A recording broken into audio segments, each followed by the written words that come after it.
Ei, advogado ou futuro advogado ou advogada? Fica ligado porque hoje eu vou passar 5 atitudes que demonstram que um advogado é fraco. E inscrito meu aqui do canal não vai ser um deles. Então, fica até o final desse vídeo. Roda a vinheta aí, editor.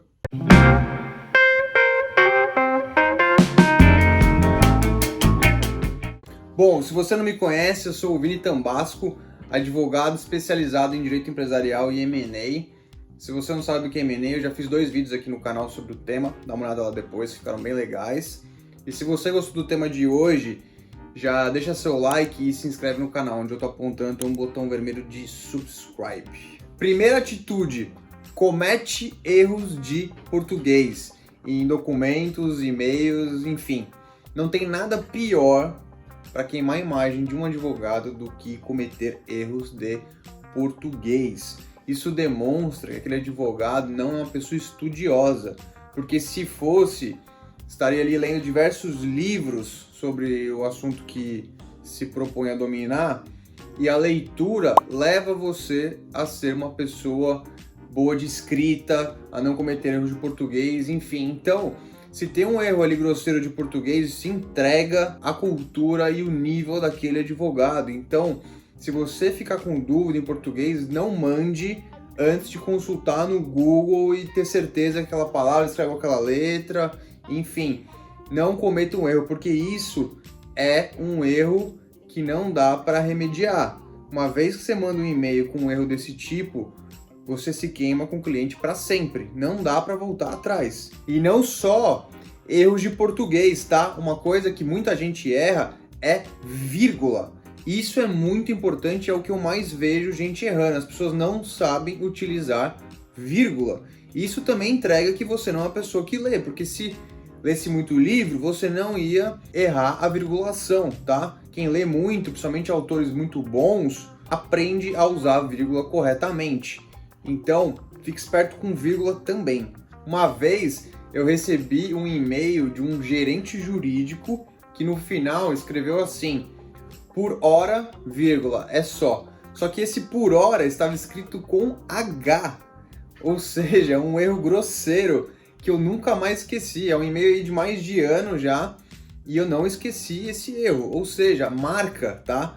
Fique esperto com erro de português, que nem eu disse, não dá para remediar depois. Atitude número 2. Todas as vezes que o cliente te liga para tirar alguma dúvida, você fala que precisa verificar, tá? Ou seja, você não demonstra que tem realmente conhecimento naquela área do direito que você definiu para trabalhar. Não tem problema você não saber, assim, de cor, tudo que o cliente te pergunta, tá? Isso é até um pouco complicado, difícil, algum advogado que sabe responder tudo de pronto. Mas você precisa dar algum conforto e segurança para o cliente quando ele te liga.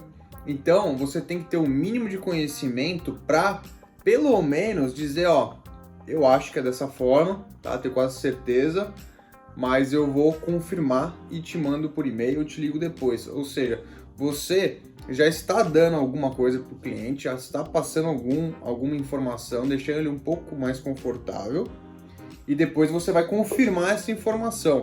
O que não dá é aquele advogado que se liga, pô, mas isso é assim? Ah, não sei, preciso olhar. Ah, mas e essa? Ah, também não sei, preciso olhar, não sei te falar agora. Tudo você não sabe falar. Aí esquece, mostra que você não tem domínio, porque quem conhece mesmo a área que trabalha, no mínimo você vai ter um palpite muito bom para dizer na hora pro cliente, na hora que ele te liga, sem prejuízo de você depois ligar para ele ou mandar um e-mail confirmando. Atitude número 3, que tem a ver com a atitude número 2. Você demora muito para responder o seu cliente. Isso é péssimo. Mostra falta de atenção. O cliente, ele se sente abandonado. E isso acaba com a sua imagem, tá? O cliente, ele quer ter a resposta da dor dele o mais rápido possível. Então, o que eu recomendo fazer? Você não precisa, obviamente, responder o que ele perguntou na hora. Recebeu o e-mail e já responde no mesmo dia. Às vezes está corrido, tem muita coisa para fazer, não dá para responder todo mundo no dia. Mas o que você tem que fazer? Mandar um e-mail para o cliente dizendo assim, ó, recebi o seu e-mail e vou analisar e te respondo o mais breve possível. Pronto, isso já é suficiente para o cliente saber que você já recebeu o e-mail dele e ele ficar mais confortável de saber que alguém está olhando para o problema dele, tá? Não tem problema você responder depois, mas você tem que dar esse conforto imediatamente assim que você recebe o e-mail. Responde ele pelo celular, enfim, mas responde só para ele ter esse conforto. Atitude número 4.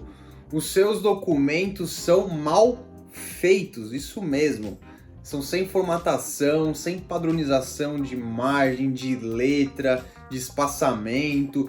É tudo bagunçado, de repente tem uma cláusula com letra 12, no outro tem cláusula com letra 13. Enfim, o documento é esteticamente ruim.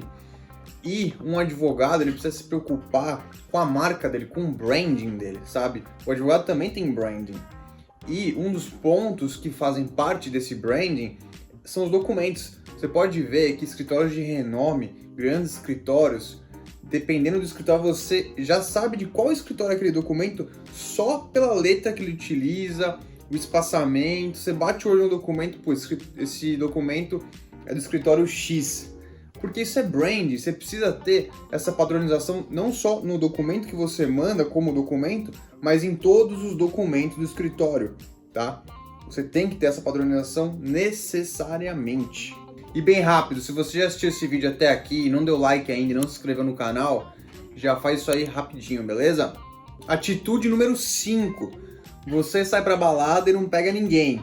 Brincadeira. Mas tem um pouco a ver com isso, tá? A atitude número 5 é você não ser bom com pessoas, não ser um bom comunicador, não saber se expressar direito. As duas maiores ferramentas de um advogado são a escrita e a fala, tá? Então, se você tem problemas de oratória, tem vergonha de falar, de se comunicar, de fazer amizade, de puxar assunto com as pessoas, enfim. Se você tem esse tipo de problema, você precisa resolver isso quanto antes. Esse problema não combina com a profissão de advogado. Advogado tem que ser um bom orador, você tem que saber como expressar as suas intenções, as suas ideias de uma forma clara e que todo mundo consiga entender, tá? Então, em reuniões, você não pode chegar e simplesmente ter medo de falar, de expressar. Como é que você vai defender os interesses do seu cliente numa reunião se chega o momento de você chamar a responsabilidade pela condução da reunião e você trava? Você tem medo, não consegue falar ou fala sem clareza, tá? E mesmo para tratar com pessoas em um ambiente de estresse, que nem muitas vezes uma reunião se torna, você precisa saber divergir de uma pessoa, porque tem uma briga de egos muito grande. Então, se você não tem o traquejo para lidar com pessoas e com essa briga de egos e emoções que os seres humanos têm, você vai sofrer demais. Então, faça esse favor para você e resolva esse problema o quanto antes, se isso ainda for um problema. Atitude número 6. Não saber falar inglês avançado ou fluente, tá?